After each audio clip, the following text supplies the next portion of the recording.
Muy buenas, estamos ya de vuelta, estamos en Canal 6 Televisión, como ustedes mismos comprobarán. Estamos en tiempo de entrevista política. Recuerden que como cada jueves en esta televisión, al margen de esta próxima charla de 25 o 30 minutos, llega el momento de la tertulia de periodistas donde analizamos en profundidad algunos de los aspectos informativos más relevantes de la semana. Bueno, vamos con nuestro próximo invitado y nos vamos a acercar hasta el Senado. Esa Cámara, un tanto desconocida por muchos, por bastantes, desgraciadamente, pero sin embargo es la Cámara Alta, es la Cámara donde se definen la mayoría o la totalidad de las leyes, aunque algunas vuelvan al Congreso de los Diputados. Está con nosotros José Vicente González Betancur, como saben, es senador del PSOE por la isla de Tenerife. Muy buenas. Encantado. ¿Me equivoco si digo que el Senado es la gran desconocida? Sí, bastante desconocida. O sea, que no me equivoco, no me equivoco. No. ¿Y Acierta. qué es lo que pasa? Mira que hacemos esfuerzos por explicar qué es el Senado y para qué sirve, pero sí, es bastante más desconocido el Senado que el Congreso. Sin embargo, es la Cámara Alta, es decir, donde se supone que la ley se aprueba definitivamente, ¿no? Es la que da el visto bueno definitivo, ¿no? La ley acaba en el Senado, claro, porque el trámite de volver al Congreso es un trámite, trámite. Además, es curioso, Iván, yo que estoy dando charlas por todo Tenerife explicando la labor del Senado, tanto dentro del Partido Socialista como en instituciones, en charlas a los ciudadanos. Y cuando acaba la charla, la gente dice, ahora empiezo a entender el Senado, pero yo no sabía tal y tal cosa. Hay una cosa interesante y es que en el 2014 se aprobaron 38 leyes que pasan por las Cortes. Y de esas 38 leyes, 26 se mejoraron en el Senado. Es curioso, ¿no? O sea, la ley que empieza en el gobierno, que pasa al Congreso y que luego en segunda lectura va al Senado, en el año pasado, de 38 a 26 se mejoraron. Quiere decir que el Senado es verdad que hace una buena labor porque corrige las leyes, las mejora. Incluso el gobierno en el último momento puede introducir una enmienda. Luego, sí tiene valor. Ahora, ¿por qué no es tan valorada y por qué no es tan conocida? Por eso, porque como es una segunda lectura de una ley que previamente pasa por el Congreso, y es verdad que el Congreso tiene más proyección en los medios de comunicación. Los medios de comunicación apoyan más al Congreso que al Senado. Yo creo que el Senado tiene un fallo grande y es que tiene que vender mucho más lo que hacemos. Algunos nos esforzamos en hacerlo, pero en general es curioso como el partido que gobierna normalmente está cómodo con el Senado, no lo quiere tocar. Claro. Y de hecho no hemos podido cambiar la Constitución para cambiar la función del Senado, sí, que ahora explicaremos para qué realmente es el Senado. Claro, porque muchos abogan porque desaparezca esa figura, ¿no? A lo mejor es por ignorancia o por desconocimiento, claro, de la labor. El que diga que desaparezca es ignorancia total porque si nos remontamos a la historia de España, concretamente, y a los países de Europa, en primer lugar, todos los países europeos, Francia, Alemania, Italia, Inglaterra, tienen dos cámaras. La Cámara, diríamos, del pueblo, que es la Cámara de los Diputados, y la Cámara, diríamos, más selecta, porque de ahí viene el que como era antes, ¿no? En Inglaterra, la Cámara de los Comunes, que eran el pueblo, y la Cámara de los Lores, ¿no? Entonces, claro, el Senado en España se hacía antes de una representación del ejército, de la iglesia, de la milicia, del poder. Y entonces, claro, la República, el Senado por eso lo quita, porque desconfiaba de ese sector. Pero es curioso, si tuviéramos tiempo, como en la cantidad de gobiernos que había que duraban 15 días, que duraban un mes en España, que llegaba un militar y se cargaba el gobierno, cerraba el Congreso. Sin embargo, en esos momentos de inestabilidad en España, quien dio más estabilidad a España fue el Senado. El Senado fue el que decidió un grupo de senadores decirle a Alfonso XII que volviera a España, por ejemplo, ¿no? Pero sí, sería interesante que claro, yo estoy dando charlas sobre la historia del Senado. Claro, ahí se quedan sorprendidos cuando ven la cantidad de cosas que hacemos, pero que es verdad que no tiene tanta trascendencia. Hay algo muy importante. Ya se ha intentado, y de hecho hay una comisión, yo estoy en un grupo que queremos reformar el Senado. ¿Para qué? Para que la gente crea más en nosotros. Nosotros necesitamos, el Senado necesita tener más poder, y el poder lo tendríamos si fuéramos una Cámara de representación de las autonomías.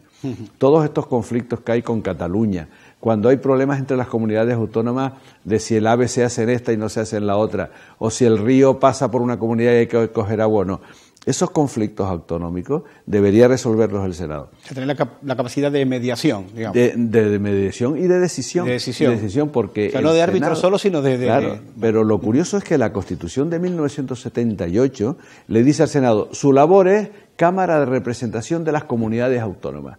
Usted coordine las comunidades. Cuando haya que modificar el Estatuto de Autonomía de Canarias, quien lo tiene que hacer es el Senado. Pero no se está haciendo. De todas formas, sí es verdad que... Porque no hay un acuerdo político de todos los grupos para que esto sea así. Sí que me consta que por ejemplo, en algunos centros escolares, los alumnos ya de quinto, sexto de primaria, pues hacen trabajo sobre lo que es el Senado, sobre el Congreso, la Constitución, pero no se profundiza ya luego más en edad avanzada. Hay visitas claro. de y es una pena, porque es que eso nuestras leyes... La gente sabe que para tener poder hay que tener poder. Y si la gente supiera o creyera, si yo voy al Senado y me resuelven un problema, le doy más poder. Pero no nos lo dan. Tiene que haber un acuerdo de las 3/5 partes de cada 5 diputados o 5 senadores, 3 ponerse de acuerdo en cambiar la Constitución para cambiar las funciones del Senado. Claro. Y ahí es donde complicado. Entonces, lo que estamos es intentando modificar el reglamento para tener más autoridad, para tener más competencia. Y si yo pudiera decidir que mañana se construya el túnel de Ergo en el Senado, al día siguiente todo el mundo diría el Senado, qué maravilla. Claro. Pero como no nos dejan, como no tenemos capacidad para proponerle al gobierno, para decirle al gobierno, construya usted tal cosa en una costa o una carretera, pero no tenemos el poder porque el poder realmente lo tiene el gobierno. Ya, de todas formas, José Vicente, no sé, es difícil defenderlo, no sé, los intereses de Canarias en el Senado cuando se depende de un partido de ámbito nacional y máxime como el suyo que no está gobernando en estos momentos. Es complicado, quiero decir. Yo he vivido las dos posibilidades. En la 8ª legislatura, que yo fui senador con Zapatero de presidente del gobierno, y eso te permite dirigirte a los ministros, hablar con ellos y trasladarles problemas. Eso es cuando tu partido gobierna, que no es lo mismo que cuando estamos en la oposición como ahora. Ahora estamos en la oposición y con un partido, el Partido Popular, con mayoría absoluta tanto en el Congreso como en el Senado. Con lo cual, el que las propuestas que hagas tengan o no éxito depende de que el Partido Popular te las acepte, de que las negocies. Entonces ahí estamos siempre negociando. Pero claro, negociar con el Partido Popular cuando evidentemente hay una posición de enfrentamiento de cara a las elecciones y de cara a las estrategias políticas, pues salvo que haya coincidencia de personas que tengamos mucha voluntad, pues no es fácil. Pero tampoco se ponen de acuerdo los senadores canarios a la hora de ponerse de acuerdo en un gran tema que interese al archipiélago por encima de cualquier consideración política. Es complicado también eso. No nos ponemos de acuerdo porque, por ejemplo, hace poco nosotros propusimos que AENA no se privatizara, porque creemos que nos va a hacer un daño muy grande a Canarias, la dependencia que tenemos nosotros de los aeropuertos. Sin embargo, el Partido Popular sí votó a favor de la privatización. El tema de las prospecciones petrolíferas, el Partido Socialista defendíamos que no era conveniente hacer prospecciones en Canarias, votábamos en contra y el Partido Popular votó a favor de hacer las prospecciones. Luego, evidentemente, también el partido marca una pauta y el ministerio correspondiente le dice al senador, oye, eso sí o eso no. Entonces, no siempre depende de que tengamos voluntad, sino que políticamente sea... Bueno, se ha dado algún caso de puntuales, ¿verdad?, de indisciplina de partido, pero... Yo he participado en algunas mociones y algunas leyes en representación del Partido Socialista que el Partido Popular las ha apoyado, y al revés. Tenemos varios ejemplos. Hace poco, por ejemplo, propusimos un plan para toda España del problema de las enfermedades raras. Sí, que por cierto, que este fin de semana se conmemora el día. Exacto, es que hay 3 millones de personas en España que tienen unas enfermedades que no están diagnosticadas y eso produce un sufrimiento enorme a la familia. Pues el otro día llegamos todos a un acuerdo para presentar una iniciativa ante el gobierno, que el gobierno destine un dinero específico a todos estos enfermos y que se les atienda. Bueno, pues eso, por ejemplo, lo hemos consensuado. O sea, que sí se consiguen cosas. En el tema de sanidad, todo lo que es la cohesión, pero hay otras cosas que el enfrentamiento es evidente, no nos podemos poner de acuerdo, y claro. Y en el capítulo de inversiones, por ejemplo, también, porque vamos, al final, si una obra cuesta determinados euros, es evidente que ni es más ni es menos. ¿Se ponen de acuerdo también en ese tipo de aspectos? No nos ponemos de acuerdo porque prima la estrategia. Te voy a contar un tema interesante. ¿Pero por encima de los intereses de Canarias incluso? Claro, por encima. Prima la estrategia política por encima de los intereses. Prima la estrategia y la orden que dé el gobierno o el partido al gobierno, porque es una transmisión de poder. El gobierno depende de un partido, el Partido Popular, ¿no? Ahora. Y el partido puede decirle al gobierno esto sí o esto no, y el senador es el ejecutor luego en la ley de defender un tema y luego votarlo, ¿no?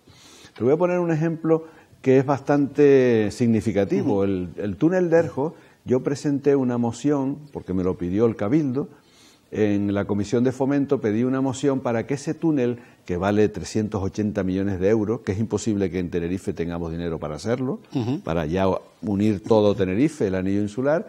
Yo lo llevé a la Comisión de Fomento, lo pacté con el Partido Popular, intenté llegar a un acuerdo de pacto y luego en el momento de la comisión el senador del Partido Popular, Antonio Larcó concretamente, se opuso. Sí, tumbó la propuesta. Sí, tumbó la propuesta que más o menos estaba consensuada con otro senador. Claro, yo me quedé sorprendido, ¿no? Entonces, al día siguiente, este mismo senador del Partido Popular por Tenerife, Antonio Larcó, en el Cabildo votó lo contrario, votó sí al túnel de Erjo en una moción del Cabildo. Claro, esto primero o es una hipocresía o es una jugarreta, o son órdenes que dan. Entonces lo que no puede ser, hay que tener siempre una coherencia. Yo procuro tenerla. Yo recuerdo cuando el tranvía... Pero es que a mí me parece eso que acaba de decir muy importante, y además trascendente. O sea, podríamos decir como titular que Antonio Larcó impide la inversión del túnel de Erjo. Antonio Larcó impidió la inversión del túnel de Erjo. ¿Por qué? Porque la propuesta socialista es que fuera considerada una obra de interés general del Estado, porque para que pueda entrar en los presupuestos generales del Estado hay que declararla una obra de interés general. Él, por lo que sea, por sus estrategias, porque es senador y es consejero del Cabildo, lo cual no es muy bueno que digamos, porque te puedes ver en esta situación, pues él en el Cabildo entendió que le interesaba votar que sí, y luego en el Senado había votado que no. Pero es que repetí la moción, a los 3 meses la llevé de nuevo y ya él no fue a la Comisión de Fomento, fue a la comisión, mandó a otro que ya votaron que no. Con lo cual, bueno, pues a mí me pareció un ejercicio de hipocresía. Él se enfada cuando lo digo. Es una hipocresía. ¿Cómo es preferible no ir o abstenerte? ¿Cómo puedes en el Cabildo decir, sí, el túnel de Erjo, porque es una obra importante que el Estado la debe pagar? Y el día anterior en el Senado, lo mismo, dijiste que no, porque el gobierno considera que no es una obra. Nos ha quedado claro. ¿Qué iba a comentarnos el tranvía? Que le interrumpí. Hombre, yo por ejemplo me vi en una situación difícil cuando comenzó el tema del tranvía, que yo era consejero del Cabildo y senador. En mi grupo hubo gente que no lo veía claro al principio, en el PSOE hubo gente que no veía claro el tranvía, las molestias en Santa Cruz y demás, y yo me tuve que mojar a favor del tranvía, y eso me generó un problema. Luego hablando con el ministro de aquella época, Solves y demás, pues todos vimos que era una obra interesante, y el tiempo demuestra que ha sido interesante. Quiero decir que a veces... ¿Y apoyó usted la inversión del tranvía? Yo apoyé... Pero hubo algo, estaba recordando, no sé por qué, algún contratiempo con esa, esa inversión, ¿no? Que como que no la defendió o que no... No, el problema mío es que yo defendí que el tranvía sí se pudiera hacer con cargo a los presupuestos del Estado, pero al principio el PSOE en Madrid tenía otras estrategias de hacerlo de otra manera y tuve que enfrentarme. Al principio en Madrid me vi obligado a decir que no, luego hablando con el ministro reconocieron que era un error y bueno, ahí está el tranvía. No sé, me parecía recordar no fue una labor mía sola, fue una labor de la corporación de aquella época en el Cabildo, pero que al final luchamos todos para conseguirlo, que a veces hay que enfrentarse al partido y negociar y cuando se razonan las cosas se pueden arreglar. José Vicente, tenga cuidado, no vaya a salir aquello de Alfonso Guerra, ¿no? El que se mueve no sale en la foto, ¿no? A veces con tal de conseguir algo no se mueve, sale en la foto, pero a lo mejor sale después en la otra foto mejor. Bueno, vamos hay que arriesgar, en política hay que arriesgar. Vamos a tocar algunos aspectos del ámbito local, si me lo permite. Bueno, acabamos de conocer hace muy poco la noticia de que Ferraz ha ordenado además la incorporación inmediata de los consejeros expulsados del Partido Socialista en la isla de La Palma. Recordarán ustedes que tras presentar la moción de censura contra Guadalupe González Taño en este Cabildo y pactar con el PP, pues fueron expulsados del Partido Socialista, que ahora los readmite. ¿Qué explicación le podemos dar primero a los socialistas y luego al electorado en general? Yo me alegro muchísimo de esta noticia porque siempre entendí que era injusto. era injusto que los consejeros del PSOE de la isla de Palma, que habían sido expulsados del gobierno, que no pudieran luego tomar una iniciativa de una moción de censura para gobernar. Incluso en 2 ocasiones, porque me lo pidió el Partido Socialista de La Palma, en 2 ocasiones a Pedro Sánchez le trasladé la preocupación que teníamos con esto. No ha sido un tema fácil, ha durado lo que ha durado, pero al final la cordura se ha impuesto, y todo esto dependía de la dirección federal del partido.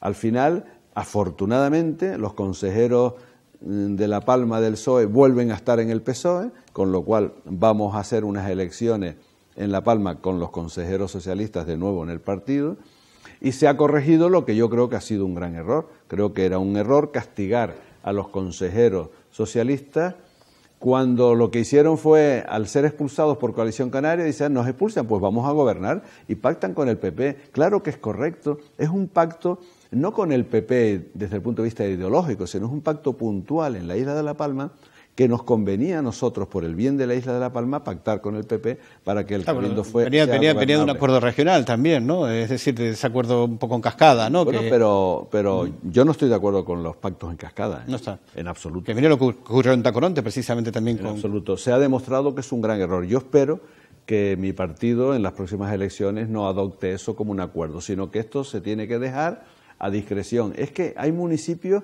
donde las cosas son de una manera y en otro al lado son de otra. Entonces hay que dar libertad a los compañeros y compañeras de cada agrupación para los pactos si es necesario hacerlo. Hay que ir a gobernar, pero no siempre se puede gobernar, hay que pactar y los pactos se pueden hacer con cualquier otro partido. El Partido Socialista no se puede negar a pactar con nadie, porque el pacto es posible con cualquier partido, siempre que en el municipio...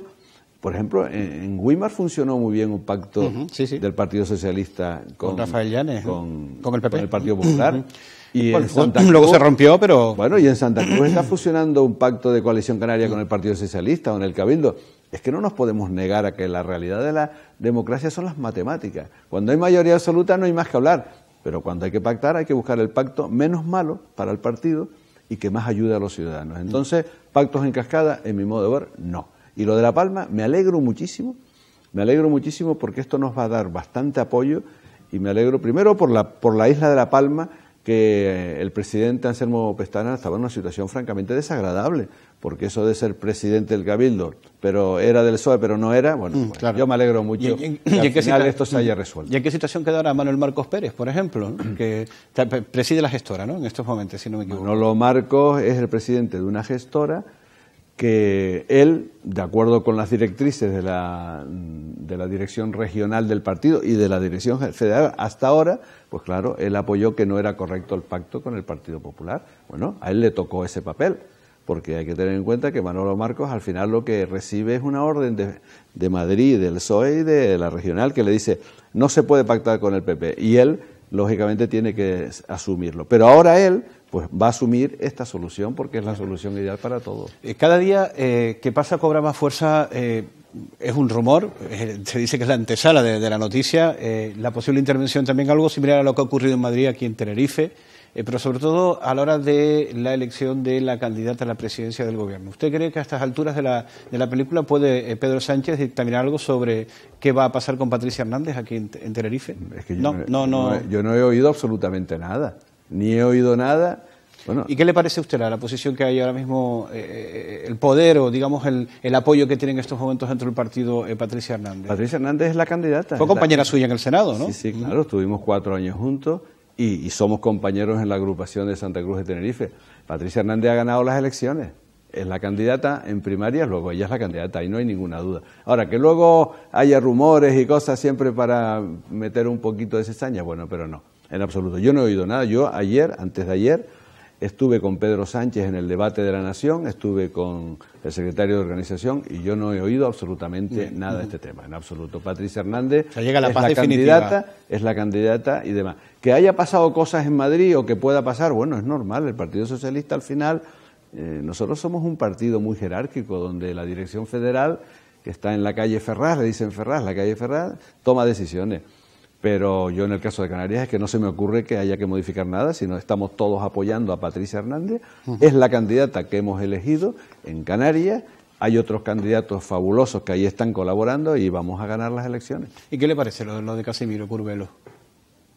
Casimiro Curvelo y yo estuvimos juntos 4 años compartiendo despacho. Sí. Compartimos el despacho, yo le tengo mucho aprecio, le tengo una gran estima personal, pero hay que ser respetuoso con las decisiones del partido. El partido tiene un código ético que está aplicando en toda España, son muchos los casos ya, y el partido ha decidido a nivel federal, creo que hoy lo explican en La Gomera, creo que hoy iban a explicarlo a La Gomera, ha decidido que Casimiro Curvelo pues no es ahora la persona adecuada para encabezar la lista al Cabildo. Y eso hay que respetarlo y aceptarlo y escuchar las razones. Claro, yo las razones no las conozco porque yo no soy de la agrupación de La Gomera, pero sí me consta porque me lo han dicho que hoy van a informar de los motivos. No pasa nada, nadie es imprescindible, nadie es imprescindible.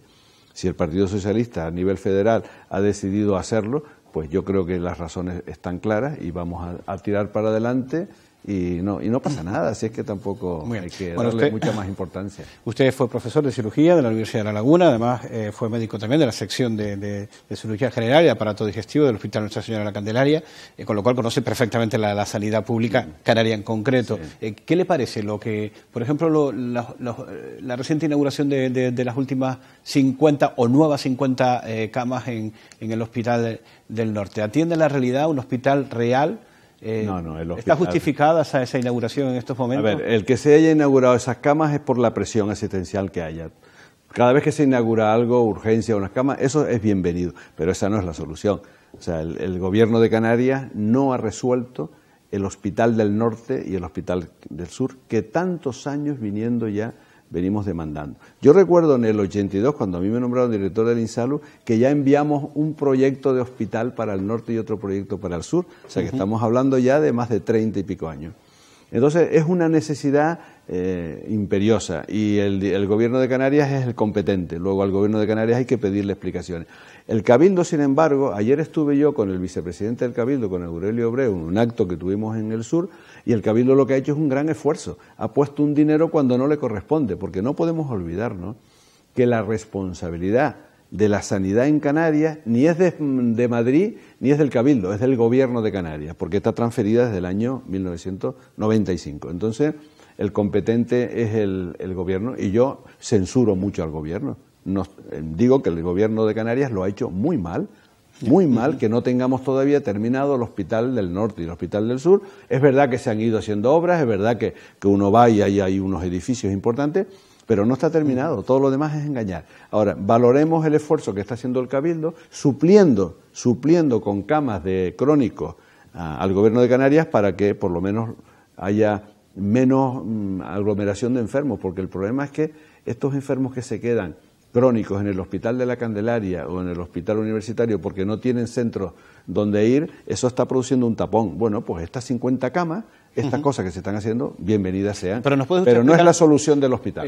¿Para qué sirven estas 50 nuevas camas? Usted que conoce bien la estructura hospitalaria. A ver, en los hospitales hay dos tipos de pacientes, lo que se llaman los pacientes agudos, que es aquel paciente que tiene una enfermedad repentina, y luego están los pacientes crónicos o pacientes que por su edad pues necesitan estar en un hospital.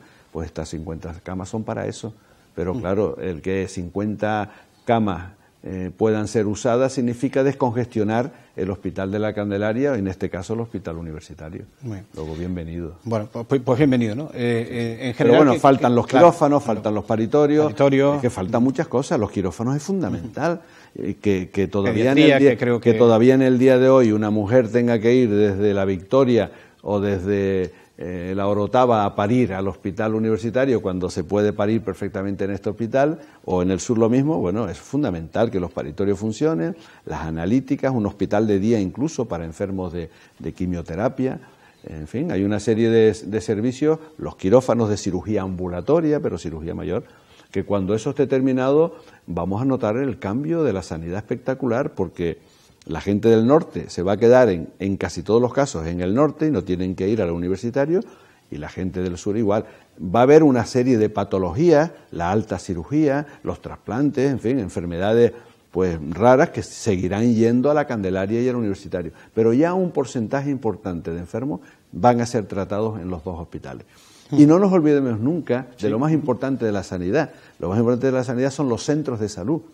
Está demostrado, el otro día estuve yo en un congreso de parlamentarios en Salamanca, y está demostrado que el 90% de los problemas de la sanidad se resolverían en los centros de salud. El 90%. Si los centros de salud funcionaran bien, con los médicos de familia, con los pediatras, con la analítica, con un mínimo de exploraciones radiológicas, unas urgencias, el 90% de los enfermos podrían ser tratados muy bien en los centros de salud.